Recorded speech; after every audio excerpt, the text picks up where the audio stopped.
Muy buenos días a todos. Estamos dando inicio al comité GSC correspondiente al 7 de diciembre de 2018.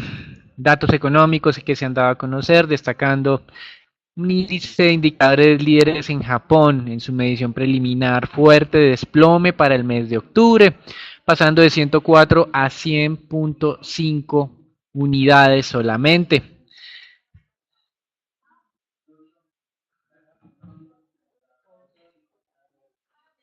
Este nivel del indicador de 100.5 estuvo muy por debajo de esas expectativas de mercado y pues ha estado alineado con la debilidad de los últimos 4 meses en Japón. Con relación a Europa, también indicadores de producción industrial. En el caso de Alemania, una contracción del medio punto porcentual.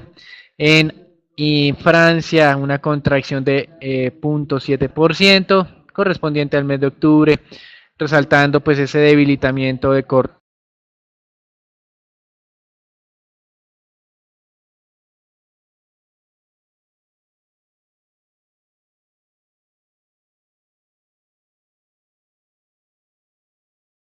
por ciento, luego de que arrancamos el año creciendo a niveles del 2 o más y fue revisado a la baja solamente al 1.6%, uno de los niveles más bajos desde el año 2014.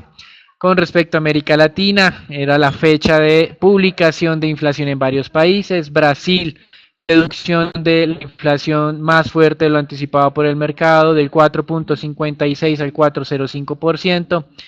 En Chile, la inflación no se mantuvo inalterada como el mercado había anticipado, descendió levemente del 2.9 al 2.8% y más adelante se espera la publicación de la inflación en México, donde el mercado espera que descienda de un nivel cercano al 5%, donde está actualmente, hacia algo más cercano al 4,5%. Con respecto a Chile, también se dio a conocer cifras de balanza comercial con un superávit de solamente 334 millones de dólares, y decimos solamente porque el mercado había anticipado un repunte a casi los 600 millones de dólares. Con relación a los Estados Unidos, hoy ya se han dado a conocer cifras del mercado laboral. Estos indicadores mostraron algo de moderación en ese ritmo de generación de empleo, desde 250.000, que fue muy alto el mes anterior, a solamente 155.000. Los mercados han reaccionado de manera hacia, por lo menos de manera inicial, haciendo que las tasas de tesoros descendieran a niveles cercanos al 2.86%. Sin embargo, lo que hemos mencionado hace mucho tiempo es que ya este mercado laboral no necesita estar generando tantos puestos de empleo, está en una zona de recalentamiento, y obviamente esto se nota en una tasa de desempleo de solamente el 3.7%, cuando históricamente este tasa natural de desempleo en Estados Unidos está más cerca del 4,5, 4.7% aproximadamente. Con respecto a la remuneración salarial, no se aceleró. Algunos pensaban que esto era una posibilidad, teniendo en cuenta lo ajustado que ha estado este mercado laboral durante los últimos meses, pero digamos que sí ha mantenido una muy buena dinámica con incrementos anuales del 3.1%, que es uno de los niveles más altos de incremento salarial desde el año 2009. Con respecto a Estados Unidos, hoy se tiene la expectativa de publicaciones de inventarios mayoristas con un crecimiento del 0.7%, confianza de la Universidad de Michigan, conocido como sentimiento de la Universidad de Michigan, que el mercado espera descienda preliminarmente del 97,5 al 97. De todas maneras, en un contexto histórico, este nivel de los 97 es un nivel muy cerca a los máximos registrados. Hablará la presidenta, una de las gobernadoras o miembros de la Junta de Gobernadores de la Reserva Federal, Lael Brainard, y también cerrará la jornada en los Estados Unidos con la publicación de perforaciones activas. Con relación pues a los anuncios, destacamos simplemente dos. Más adelante en el tema petrolero tal vez el más importante de la jornada, pero por ahora nos limitamos a que el Congreso de Estados Unidos aprobó un gasto provisional que le da aire a algunas agencias hasta el 21 de diciembre, y con lo que se evita el tema del shutdown. Esto es la estrategia predilecta del presidente de los Estados Unidos para forzar a los demócratas a que le genere financiamiento a la construcción del muro. Los demócratas siguen reacios a facilitar los recursos del presidente Trump para este tema. y digamos que simplemente contemplan la posibilidad de 1.6 billones de dólares, no para construir un muro, como dicen ellos, de 9 metros del presidente Trump, sino simplemente para reforzar y mejorar las actuales vallas y al mismo tiempo aplicar nueva tecnología para controlar el paso sobre la frontera. En Brasil, un tribunal federal acogió la solicitud de 4 legisladores y congeló la adquisición del 80% de Embraer por parte de Boeing. Y con respecto a los mercados accionarios, pues ayer obviamente tuvimos todo este desastre de la detención de la vicepresidenta financiera de Huawei y un desplome de mercado generalizado entre un 2 y un 3% en el peor momento del día, que luego se fue moderando hasta cerrar cercano a caídas del 1% en algunos mercados. El día de hoy, la Casa Blanca está intentando desmarcarse de todos estos eventos y digamos, se ha afirmado extraoficialmente que el presidente Trump no tenía conocimiento de la solicitud de extradición de esta funcionaria por parte de su propia administración. Con respecto a esto, hoy tenemos la audiencia en una corte canadiense, audiencia que en apariencia solamente va a ser utilizada como para iniciar todo este proceso y dar a conocer cuáles son los delitos que son imputados a esta vicepresidenta de esta compañía china. Y por otra parte, seguramente los abogados de la acusada solicitarán su libertad provisional, algo que las autoridades canadienses han venido rechazando ante el miedo de que se escape de las fronteras canadienses y no pueda ser detenida nuevamente.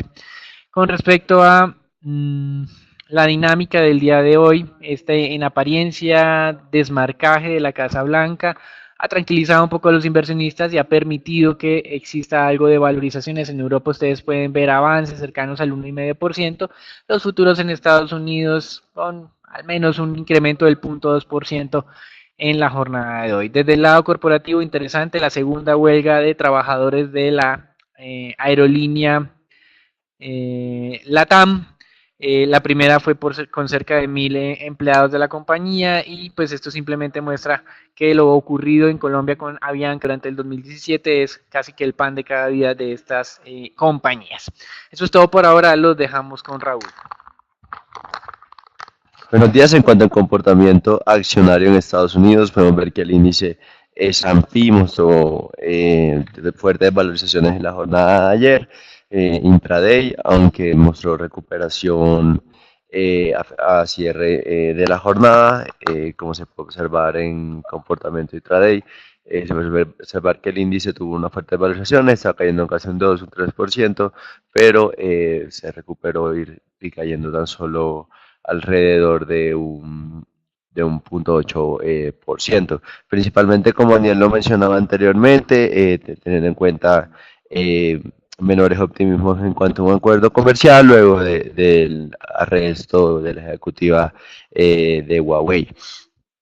Por otra parte, los futuros en la jornada del día de hoy amanecen en terreno mixto. Al comienzo, antes del reporte de la OPEP, amanecieron en terreno en negativo, principalmente a la espera del reporte de empleos que ya conocimos, como ya lo mencioné anteriormente. Desde el punto de vista técnico, podemos ver que el índice S&P se alejó de ese nivel de entrada de los 2.754 puntos, pero teniendo en cuenta el comportamiento relativamente favorable del día de hoy, se podría acercar a este nivel. Por otra parte, desde el punto de vista corporativo, se puede destacar que Walmart adquirió una compañía como de arte que se llama art.com.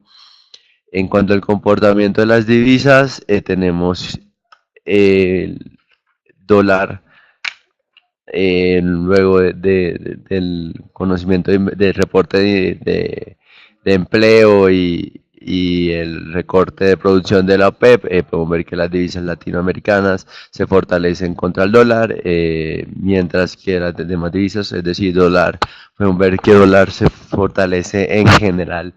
Se debilita en general el día de hoy, también como Daniel lo sacó anteriormente, la el, Meng Wanzhou será juzgado el día viernes ante el tribunal de Vancouver, el cual se conocerá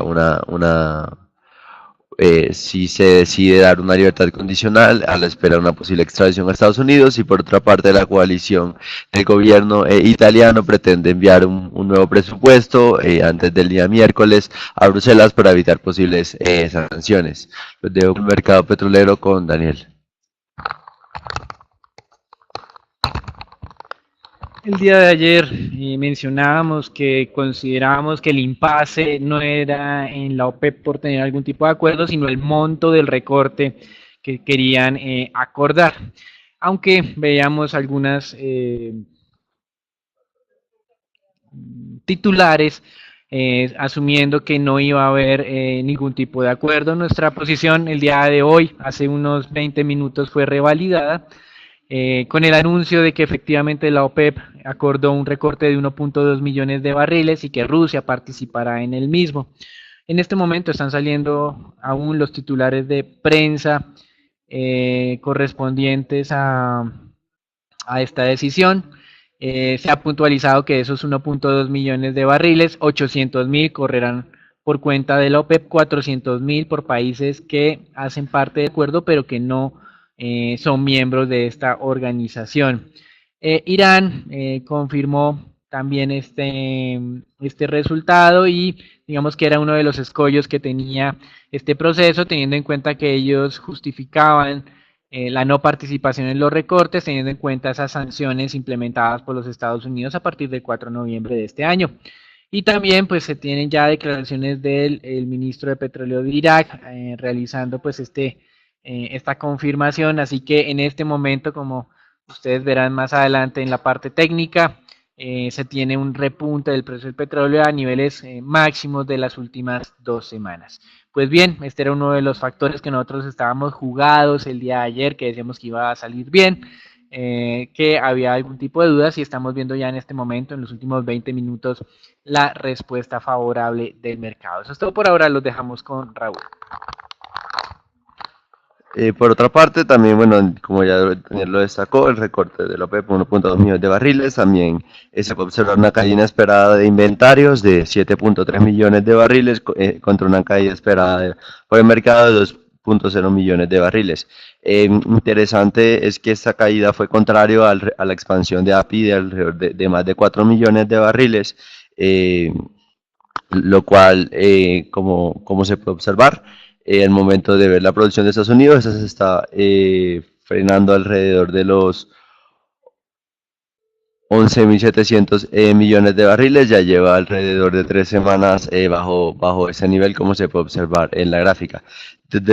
Por otra parte, los inventarios de gasolina salieron en línea con lo esperado por el mercado, con una expansión de 1.7 millones de barriles contra 1.8 millones de barriles esperado por el mercado. En cuanto desde el punto de vista técnico, podemos ver que el crudo muestra una recuperación luego del reporte de la OPEP. Como se puede ver en comportamiento intraday, podemos ver que el crudo se fortaleció y llegó alrededor de los 50, tocó el nivel de los $54, teniendo en cuenta el comportamiento alrededor de las últimas 2 semanas del comportamiento intraday de los precios del crudo. Podemos ver un nivel intermedio alrededor de los $54,1, $54, y posterior a este alrededor de los 54,8, $54,76 en referencia WTI. Teniendo en cuenta lo anterior, es positivo para los precios del crudo este recorte de la producción, aunque el efecto, si el recorte hubiera sido mayor, hubiera sido mejor en el precio del petróleo. A pesar de lo anterior, como se puede observar, el crudo se mantiene distante del nivel de entrada de alrededor de los $60 según el indicador técnico, y estructuralmente consideramos un nivel importante el nivel de los $56. Los dejo con Daniel en cuanto al mercado de bonos. Bueno, y en medio de toda esta sensación de menor aversión al riesgo, hay una corrección en las tasas de negociación de los principales mercados de referencia, temas de renta fija, menos en los Estados Unidos, tasas de tesoros a 10 años siguen muy bajas, niveles inferiores al 2.90%. El día de ayer observábamos varios análisis donde, digamos que la conclusión grande era que reconocía las razones por las cuales el mercado venía tensionado, pues siempre una recesión había sido, digamos, anticipada por este fenómeno que se conoce como la inversión de la curva de rendimientos. Sin embargo, establecía que no siempre que la curva de rendimientos se invertía había una recesión, es decir, había una direccionalidad que no podía ser, que no puede ser desconocida, pero tampoco puede ser tomada como algo que va a ocurrir con un 100% de probabilidad. También este tipo de estudios dice que en este momento esa inversión de la curva responde pues a temas, digamos, atípicos. Proceso, más bien este plan que tuvo la Reserva Federal de comprar altos volúmenes de tesoros de largo plazo, distorsionó las tasas de la parte larga de la curva y por lo tanto, pues digamos que en cierta medida uno no podía hacer el análisis típico de la curva de rendimientos. Y por otro lado, también dice que actualmente la política monetaria no es contractiva. En términos reales, ellos dicen que la tasa está muy cerca del 0% y por lo tanto no se puede llegar a la conclusión de que la política monetaria en Estados Unidos estaba restando el impulso al crecimiento, tanto que la va a llevar a un efecto recesivo. Entonces, estos son importantes elementos que hay que tener en cuenta, sobre todo para temas de mediano y largo plazo. Así en el corto plazo tengamos una, digamos, aversión al riesgo del mercado muy alta que pueda generar pues este tipo de comportamientos irracionales y de ventas en modo pánico, como lo veíamos al arranque de la jornada del día de ayer. En temas de renta fija queda pendiente pues todo este proceso de negociación de Italia con la Comisión Europea. En teoría, la próxima semana, el día miércoles, los italianos le van a pasar un nuevo plan presupuestal 2019 y veremos si será suficiente para tranquilizar a la Comisión Europea. Hasta aquí el reporte internacional. Recuerden, lo más importante del día de hoy es el acuerdo de recorte de producción de la OPEP, confirmando lo que estamos mencionando nosotros, un acuerdo que en teoría está muy alineado con las expectativas de mercado, 1.2 millones de barriles. Queremos evaluar si esta composición de 800.000 barriles OPEP, 400.000 barriles fuera de la OPEP es suficiente para tranquilizar a los inversionistas. Damos inicio al informe Colombia, donde tenemos algunos eventos o algunos parámetros que fijarán las conversaciones de las próximas semanas. Uno de ellos está relacionado con la negociación del ajuste salario mínimo y por ende los efectos inflacionarios del mismo. El DANE y el Departamento Nacional de Planeación más exactamente publicó su cálculo de mejora de la productividad de los trabajadores. Para que tengan en cuenta por qué es importante esto, hay una regla técnica que dice que el salario mínimo debe ser ajustado por la inflación esperada para que los trabajadores no pierdan poder adquisitivo y hay que agregarle las ganancias de productividad para pagarle a los trabajadores esa mayor eficiencia que están generando las empresas. Pues bien, el cálculo de productividad reciente es que solo se incrementó 0.5%, es decir que los trabajadores por sus mayores eficiencias podrían ganar solamente un 0.5% más, a lo que hay que sumarle la inflación que la observada en este momento es del 3.3%. Por eso, digamos que la regla técnica supondría que el ajuste del salario mínimo no debería ser superior al 4%, mientras que en este momento las centrales obreras están pidiendo 10 y 12% respectivamente. Esto no es nuevo, siempre ha venido ocurriendo en Colombia.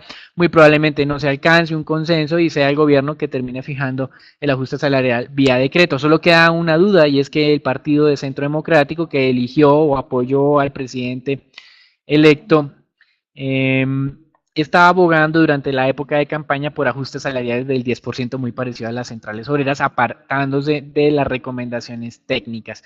Así que este es un elemento que hay que estar evaluando si este tipo de promesas de campaña van a ser adoptadas o no en este proceso de negociación.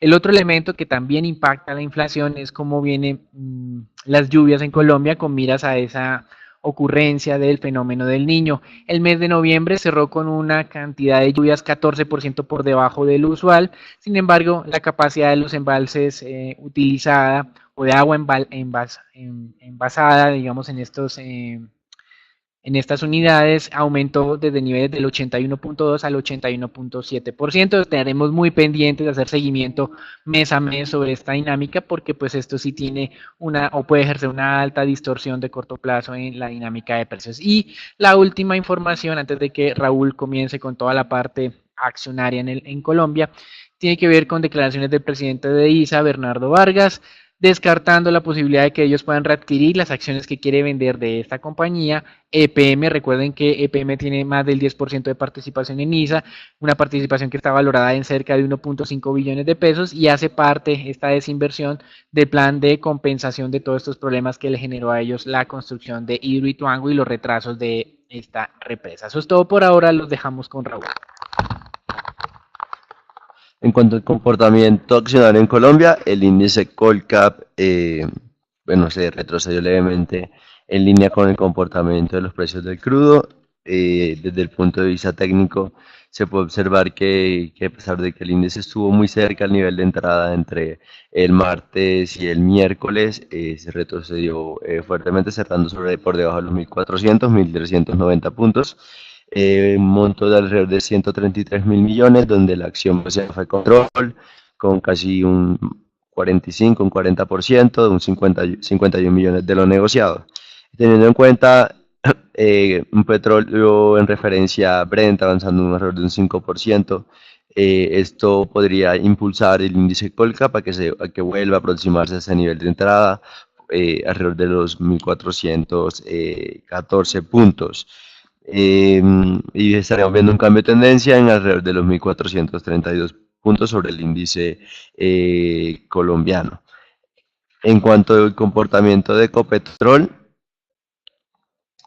está en línea con esta caída de los precios del petróleo, volvió a los 3.000, al soporte de los 3.100 pesos, que hay un 3,7%, aunque teniendo en cuenta este rebote, prevemos y esperamos que la acción podría volver a acercarse o superar los 3.300 pesos y acercarse al nivel de entrada de los 3.352 pesos. Por otra parte, en cuanto destacar de Ecopetrol, Fitch Ratings mantuvo la calificación de la compañía en AAA, destacar que esa fue la calificación inicial por parte de la calificadora, la cual la dio en el 2009, donde resalta los niveles sólidos de endeudamiento y los márgenes de la compañía, aunque se verán levemente impactados por esta caída de los precios del petróleo. La única amenaza, o bueno, la principal amenaza que ve la calificadora para bajar la sensibilidad de la calificación es la calificación soberana del país, es decir, la calificación crediticia de Ecopetrol estará atada o dependerá de cómo ven las calificadoras esta posible ley de financiamiento y si logra cumplir las metas fiscales del país. Por otra parte, tenemos de ETB, la cual lleva un comportamiento a la baja desde el 2017, ya lleva casi 2 años a la baja, luego de que no se suspendió la venta de la compañía. Podemos ver que la compañía mostró una leve recuperación en el corto plazo en cuanto el optimismo, la posibilidad de que se reactive esa venta de la compañía, aunque se conoció en la jornada de ayer que el Tribunal Administrativo de Cundinamarca falló en contra del distrito de vender la compañía, es decir, se suspende otra vez la venta de la ETB, lo cual pierde esa posible upside que tenía la acción y continúan generando mayores presiones a la baja. Recordar desde el punto de vista fundamental de que la compañía hizo una fuerte inversión en fibra óptica, la cual no se está viendo reflejado ni en su caja ni en sus ingresos. Y por otra parte, bueno, destacar desde el punto de vista técnico que teniendo en cuenta la baja liquidez y el bajo movimiento de las bajas variaciones que tiene la compañía, este se encuentra a 10 pesos sobre el nivel de entrada, aunque teniendo en cuenta esa noticia podría generar fuertes desvalorizaciones en la jornada de hoy. Los dejo con el mercado de dólar con Daniel.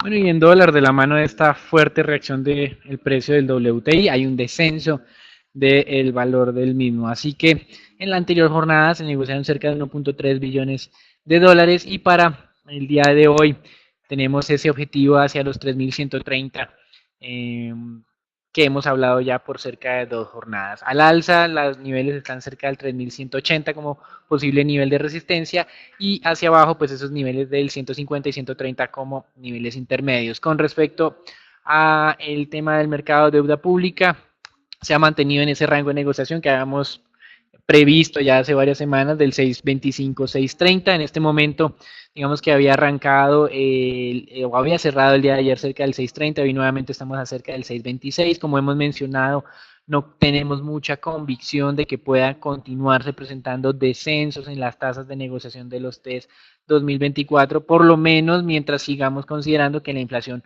no tiene espacio adicional de descenso y que el ciclo de tasas de interés del Banco de la República va a cambiar a partir de junio del 2019. Hasta aquí nuestro reporte diario. Agradecemos su atención y le recomendamos, como es usual, continuar haciéndonos seguimiento a través de redes sociales.